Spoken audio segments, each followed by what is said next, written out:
예전에 MBC에서 방영된 드라마 이산 기억하시나요?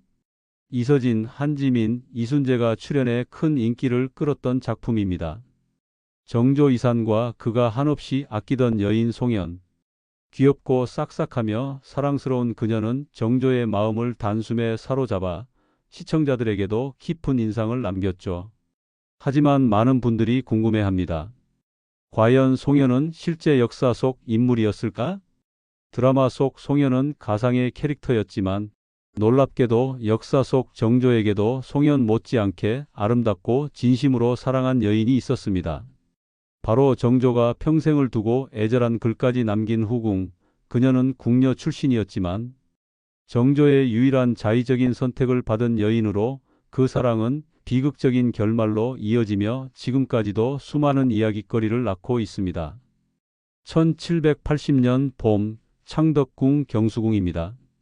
16세 소녀가 화려한 예복을 입고 서 있습니다.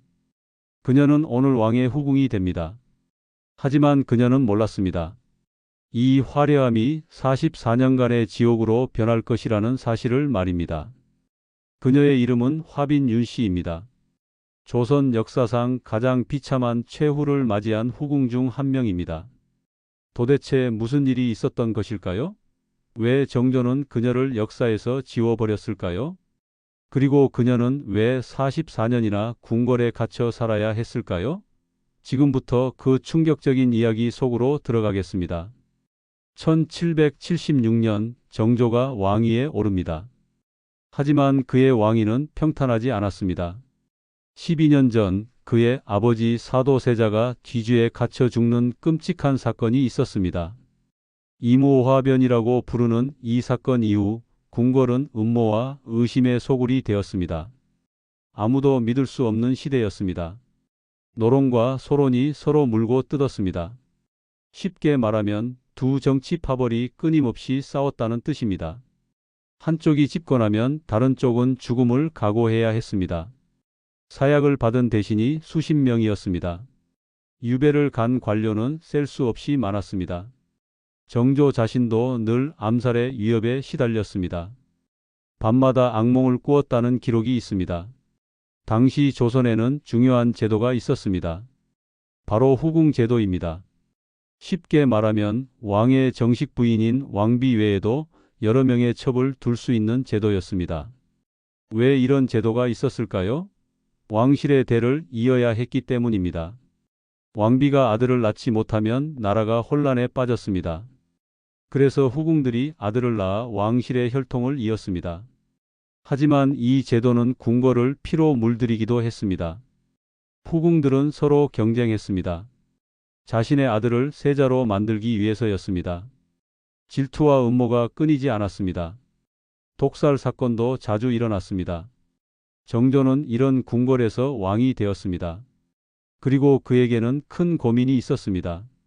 정비인 효의 왕후가 아이를 낳지 못한다는 사실이었습니다.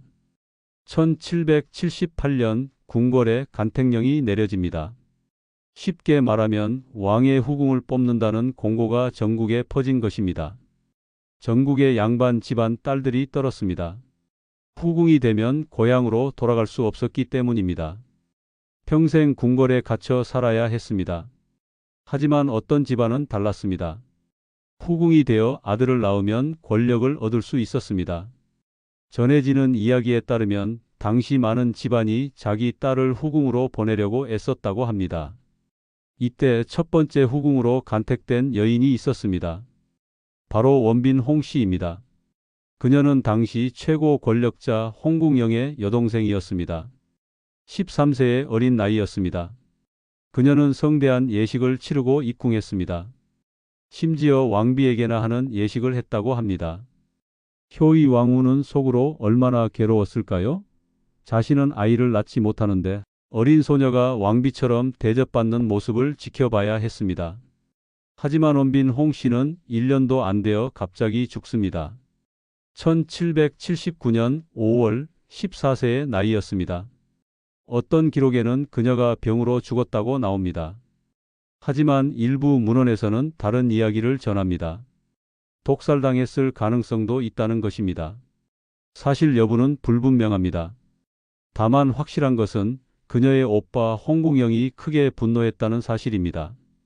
그는 효의 왕후를 의심했습니다. 왕비의 나인들을 고문했습니다. 하지만 증거는 없었습니다. 정조는 고민에 빠졌습니다. 한쪽에는 충신 홍궁영이 있었습니다. 하지만 그는 점점 교만해졌습니다. 왕의 명령도 무시하기 시작했습니다. 다른 쪽에는 왕비와 대신들이 있었습니다. 그들은 홍궁영을 제거하라고 압박했습니다. 정조는 괴로워했습니다. 밤마다 잠을 이루지 못했다고 전해집니다. 결국 그는 결단을 내립니다. 1780년 홍궁영을 귀양 보냈습니다. 충신을 버린 것입니다. 정조의 마음은 찢어지는 듯 했을 것입니다. 그리고 그해 다시 후궁 간택이 시작됩니다. 1780년 봄입니다. 전국에서 수많은 처녀들이 궁궐로 모여듭니다. 나이는 15세에서 19세까지였습니다. 삼간택이라는 절차를 거쳐야 했습니다. 쉽게 말하면 3번에 걸쳐 심사를 받는다는 뜻입니다. 첫 번째 심사에서 대부분이 떨어졌습니다. 두 번째 심사는 더 까다로웠습니다. 키, 얼굴, 걸음걸이, 목소리까지 평가받았습니다. 그리고 마지막 심사가 남았습니다. 이때 한 소녀가 눈에 띕니다. 남원 윤씨 가문의 딸이었습니다. 아버지는 판관 윤창윤이었습니다. 그녀의 이름은 윤씨, 훗날 화빈으로 불리게 될 여인입니다. 윤씨는 16세였습니다. 키가 적당하고 얼굴이 단정했습니다. 명문가 딸답게 예의범절도 바르게 익혔습니다. 대왕 대비 정순 왕후가 그녀를 마음에 들어했습니다. 쉽게 말하면 왕실의 최고 어른이 그녀를 선택했다는 뜻입니다. 1780년 3월 10일 윤씨는 최종 간택되었습니다. 그녀는 화빈의 비노를 받았습니다. 비노란 후궁의 품계를 나타내는 이름입니다. 또한 경수궁이라는 거처를 받았습니다. 성대한 가례를 치렀습니다. 16세 소녀는 이제 왕의 후궁이 되었습니다. 전해지는 이야기에 따르면 화빈은 처음에는 기뻐했다고 합니다. 왕의 사랑을 받고 아들을 낳으면 권력을 얻을 수 있다고 생각했습니다. 하지만 그녀는 곧 현실을 깨닫게 됩니다. 정조는 그녀에게 큰 관심이 없었습니다. 정조의 마음은 다른 곳에 있었습니다. 바로 의빈성 씨라는 여인이었습니다. 화빈은 그 사실을 알고 있었을까요? 아직은 몰랐을 것입니다. 그녀는 단지 왕의 승언을 기다렸습니다. 그리고 아들을 낳기를 꿈꾸었습니다. 하지만 운명은 그녀에게 잔인했습니다. 의빈성 씨는 화빈 윤 씨와는 완전히 다른 여인이었습니다. 그녀는 1762년에 궁녀로 입궁했습니다. 아버지는 해경궁 홍 씨의 청직이었습니다. 쉽게 말하면 정조의 어머니 집안에서 일하는 하인이었다는 뜻입니다. 성 씨는 어린 시절부터 해경궁 홍 씨 곁에서 자랐습니다. 해경궁은 그녀를 친딸처럼 아꼈습니다.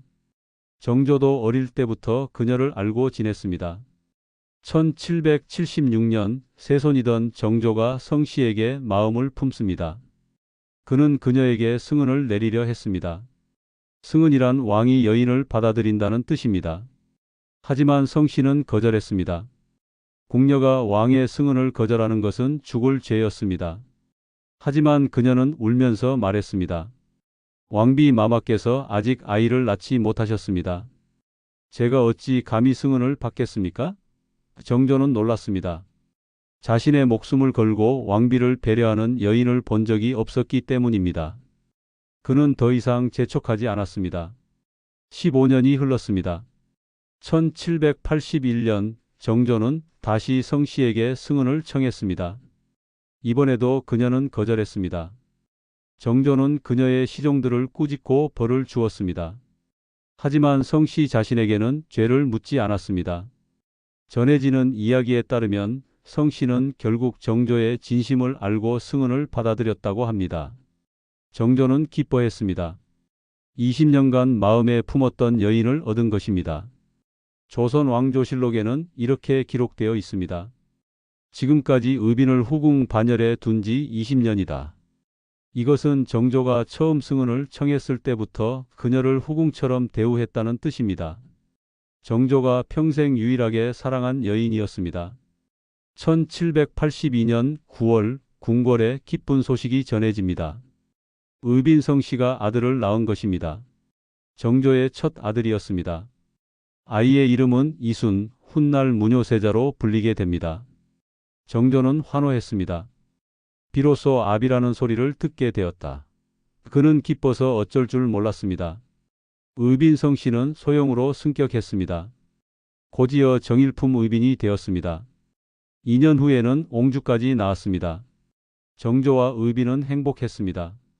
궁궐에는 따뜻한 웃음소리가 가득했습니다. 하지만 이 행복이 화빈 윤 씨에게는 어떻게 다가왔을까요? 그녀는 1780년에 입궁했습니다. 1781년 1월 그녀도 임신을 했습니다. 산실청이 설치되었습니다. 쉽게 말하면 출산을 준비하는 특별한 기관이 만들어진 것입니다. 궁궐은 들떠 있었습니다. 화빈이 아들을 낳을지도 모른다는 기대 때문이었습니다. 10개월이 지났습니다. 하지만 아이는 태어나지 않았습니다. 사료에는 출산 기록이 없습니다. 이것은 무엇을 의미할까요? 화빈은 상상 임신을 했던 것입니다. 쉽게 말하면 임신하지 않았는데 임신한 것처럼 배가 불러오는 증상입니다. 스트레스와 심리적 압박 때문에 생기는 현상입니다. 화빈의 마음은 어땠을까요? 그녀는 고민에 빠졌습니다. 한쪽에는 아들을 낳아야 한다는 압박이 있었습니다. 왕실 어른들의 기대, 친정 가족들의 바람, 그리고 자신의 욕심이 그녀를 짓눌렀습니다. 다른 쪽에는 자신이 실패했다는 자괴감이 있었습니다. 임신도 하지 못했습니다. 아니, 상상 임신이었습니다. 그녀는 괴로워했습니다. 밤마다 눈물을 흘렸을 것입니다. 그리고 1782년 더 큰 충격이 그녀를 덮쳤습니다. 의빈성 씨가 아들을 낳은 것입니다. 화빈은 무너졌습니다. 의빈은 자신보다 12살이나 많았습니다. 원래 궁녀였습니다. 신분도 낮았습니다. 하지만 그녀가 아들을 낳았습니다. 정조는 의빈만 사랑했습니다. 화빈은 질투심에 불탔습니다. 어떤 기록에는 그녀가 의빈을 괴롭혔다는 내용도 있습니다. 투기를 부렸다는 것입니다. 쉽게 말하면 질투 때문에 시기하고 미워했다는 뜻입니다. 조선시대에는 여자가 투기하는 것을 큰 죄로 여겼습니다. 특히 왕실 여인이 투기하면 더욱 용서받지 못했습니다. 화빈의 행동은 곧 정조의 귀에 들어갔습니다. 정조는 분노했습니다. 그는 화빈을 멀리했습니다. 그녀의 거처는 외진 곳으로 옮겨졌습니다. 이제 화빈은 완전히 고립되었습니다. 1786년 어느 봄날입니다. 창덕궁 후원에서 아이들의 웃음소리가 들립니다. 5살 무뇨세자가 뛰어놀고 있습니다. 정조가 아들을 지켜보며 미소 짓습니다. 의빈성 씨도 곁에서 함께 웃습니다. 행복한 가족의 모습입니다. 하지만 이 행복은 오래가지 못했습니다. 그해 5월 무뇨세자가 홍역에 걸렸습니다. 홍역은 당시 어린아이들에게 치명적인 병이었습니다. 세자는 고열에 시달렸습니다. 온몸에 붉은 발진이 생겼습니다. 정조는 밤낮으로 아들 곁을 지켰습니다. 최고의 의원들이 불려왔습니다. 하지만 소용없었습니다. 5월 11일 무뇨세자가 숨을 거두었습니다. 겨우 5살이었습니다. 정조는 통곡했습니다. 그의 울음소리가 궁궐 전체를 뒤흔들었습니다. 의빈성 씨는 정신을 잃었습니다. 그녀는 아들의 시신을 부여잡고 울부짖었습니다. 궁궐은 슬픔에 잠겼습니다. 하지만 이것이 끝이 아니었습니다. 더 큰 비극이 기다리고 있었습니다. 그해 9월 의빈성 씨가 병에 걸렸습니다. 그녀는 셋째 아이를 임신한 만삭의 몸이었습니다. 전해지는 이야기에 따르면 그녀는 아들의 죽음을 이겨내지 못했다고 합니다. 슬픔이 병이 된 것입니다. 9월 14일 밤입니다. 창덕궁 중의당에 촛불이 켜져 있습니다. 의빈성 씨가 침상에 누워 있습니다. 숨소리가 점점 약해집니다. 정조가 그녀의 손을 잡고 있습니다. 제발 떠나지 마시오. 정조의 목소리가 떨립니다. 하지만 의빈은 대답하지 못합니다. 그녀는 마지막 힘을 다해 입을 열었습니다. 마마, 왕비 마마를 잘 모시십시오. 그리고 제발 아들을 낳으십시오. 그것이 그녀의 마지막 말이었습니다. 의빈성 씨는 34세의 나이로 세상을 떠났습니다. 뱃속의 아이와 함께였습니다. 정조는 미쳐버릴 것 같았습니다.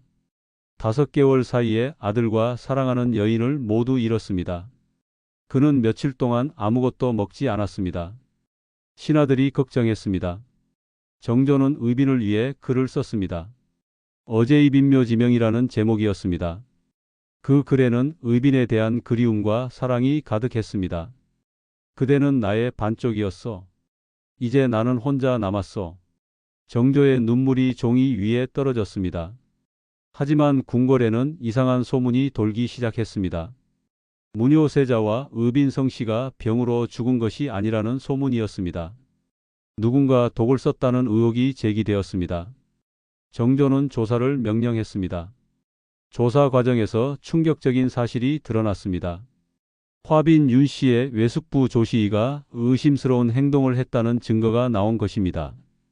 조시희는 내의원 관리였습니다. 쉽게 말하면 왕실의 약을 관리하는 관청의 책임자였습니다. 조사 결과 그가 문효세자와 의빈성 씨에게 약을 잘못 올렸다는 정황이 포착되었습니다. 더 놀라운 사실도 있었습니다. 그는 화빈 윤 씨의 산실청을 30개월이나 주관했습니다. 이것은 무엇을 의미할까요? 화빈이 상상 임신이었음에도 그가 계속 산실청을 유지했다는 뜻입니다. 왜 그랬을까요? 문효세자의 세자 책봉을 늦추기 위해서였습니다. 만약 문효세자가 빨리 세자가 되면 화빈의 아들이 세자가 될 기회는 사라지기 때문입니다. 조정은 들끓었습니다. 대신들은 조시희를 처형하라고 외쳤습니다. 심지어 화빈 윤 씨도 처벌해야 한다는 목소리가 나왔습니다. 하지만 증거가 부족했습니다. 화빈이 직접 독사를 지시했다는 증거는 없었습니다. 그녀의 외숙부가 혼자 행동했을 가능성도 있었습니다. 정조는 고민에 빠졌습니다. 한쪽에는 복수하고 싶은 마음이 있었습니다. 사랑하는 아들과 여인을 잃은 슬픔과 분노가 그를 짓눌렀습니다. 만약 화빈이 관련되었다면 용서할 수 없었습니다. 다른 쪽에는 증거 부족이라는 현실이 있었습니다. 함부로 왕실 후궁을 처벌할 수 없었습니다. 명분이 없으면 왕의 권위도 손상됩니다. 정조는 괴로워했습니다. 결국 정조는 결정을 내렸습니다. 조시희는 유배를 보냈습니다. 처형은 하지 않았지만 평생 돌아올 수 없는 먼 섬으로 보냈습니다. 그는 2년 후 유배지에서 죽었습니다. 화빈 윤 씨는 어떻게 되었을까요? 정조는 그녀를 처벌하지 않았습니다. 증거가 없었기 때문입니다. 하지만 그는 그녀에게 더 잔인한 벌을 내렸습니다. 바로 완전한 무시와 망각이었습니다. 1786년 이후 화빈 윤 씨는 조선왕조실록에서 사라집니다. 단 한 줄의 기록도 없습니다. 해경궁 홍 씨가 쓴 한중록에도 그녀의 이름은 나오지 않습니다. 원빈, 의빈, 수빈은 모두 언급되지만 화빈만 빠져 있습니다. 이것은 우연이 아니었습니다. 정조가 의도적으로 그녀를 역사에서 지운 것입니다. 그녀는 살아있지만 죽은 것과 같았습니다. 궁궐 외진 곳에 유폐되었습니다. 아무도 그녀를 찾지 않았습니다. 왕은 그녀를 부르지 않았습니다. 궁녀들도 그녀를 피했습니다. 화빈은 완전히 혼자가 되었습니다. 상상해 보십시오. 20세도 안 된 어린 나이에 궁궐에 갇힙니다. 아무도 찾지 않는 작은 방에서 홀로 지냅니다. 날마다 똑같은 하루가 반복됩니다. 아침에 눈을 뜨고 밥을 먹고 창밖을 보고 잠듭니다. 그리고 다시 아침이 옵니다. 1년이 지나고 10년이 지나고 20년이 지납니다. 아무 변화도 없습니다. 그저 나이만 먹어갑니다. 이것이 화빈 윤 씨의 삶이었습니다. 전해지는 이야기에 따르면 그녀는 종종 혼잣말을 했다고 합니다. 나는 왜 여기 있는가? 내가 무슨 죄를 지었는가? 하지만 대답해 줄 사람은 없었습니다. 1800년 정조가 승하했습니다. 49세였습니다. 화비는 그 소식을 들었을까요? 아마 들었을 것입니다. 그녀는 어떤 감정을 느꼈을까요? 슬픔이었을까요? 아니면 해방감이었을까요? 우리는 알 수 없습니다. 그녀의 마음을 기록한 문서는 없기 때문입니다. 정조가 죽고 순조가 즉위했습니다. 화빈의 삶은 변했을까요? 아닙니다. 아무것도 변하지 않았습니다. 그녀는 여전히 혼자였습니다. 여전히 잊혀진 존재였습니다. 세월이 흘렀습니다. 1824년 1월 14일입니다. 어느 외진 정각에서 노파 한 명이 숨을 거두고 있습니다. 그녀의 나이 60세입니다. 44년 동안 궁궐에 갇혀 살았습니다. 곁에는 아무도 없습니다. 촛불 하나만 깜빡입니다. 그녀는 눈을 감습니다. 긴 고통이 끝나는 순간입니다. 그녀가 바로 화빈 윤씨입니다. 조선 역사상 가장 고독한 죽음을 맞이한 후궁입니다. 화빈 윤씨의 장례는 간소하게 치러졌습니다. 왕실 의례는 최소한으로만 진행되었습니다. 그녀의 무덤은 어디에 만들어졌는지 기록조차 명확하지 않습니다. 살아서도 잊혔고 죽어서도 잊혔습니다. 이것이 정조의 폭수였습니다. 칼로 베는 것보다 더 잔인한 폭수였습니다. 존재 자체를 지워버리는 것이었습니다. 우리는 이 이야기에서 무엇을 배울 수 있을까요? 질투는 사람을 파괴합니다. 화빈은 질투심 때문에 모든 것을 잃었습니다. 만약 그녀가 의빈성 씨를 받아들였다면 어땠을까요? 만약 그녀가 마음을 다스렸다면 어땠을까요? 아마도 다른 삶을 살 수 있었을 것입니다. 하지만 그녀는 질투를 선택했습니다. 그리고 그 대가는 44년간의 고독과 망각이었습니다. 또한 우리는 권력의 무서움을 배웁니다. 정조는 화빈을 죽이지 않았습니다. 하지만 그는 더 잔인한 일을 했습니다. 그녀를 살려두되 없는 사람으로 만들었습니다. 이것이 왕의 권력이었습니다. 한 사람의 인생을 완전히 지워버릴 수 있는 힘이었습니다. 마지막으로 우리는 인간의 나약함을 봅니다. 화빈도 처음부터 약한 사람은 아니었을 것입니다. 그녀는 단지 사랑받고 싶었던 16세 소녀였습니다. 하지만 궁궐의 냉혹한 현실이 그녀를 변화시켰습니다. 질투와 욕심이 그녀의 마음을 갉아먹었습니다. 그리고 결국 그녀를 파멸로 이끌었습니다. 조선 왕조실록은 화빈 윤씨에 대해 거의 기록하지 않았습니다. 하지만 바로 그 침묵이 그녀의 비극을 말해줍니다. 역사는 때로 기록된 것보다 기록되지 않은 것으로 더 많은 이야기를 전합니다. 화빈 윤씨, 그녀는 정조의 가장 잔인한 복수의 희생자였습니다. 동시에 자신의 질투심의 희생자이기도 했습니다. 그녀의 이야기는 오늘날 우리에게도 경고합니다. 질투와 욕심을 조심하라고 말입니다. 그것은 우리 자신을 파괴하는 가장 확실한 방법이기 때문입니다.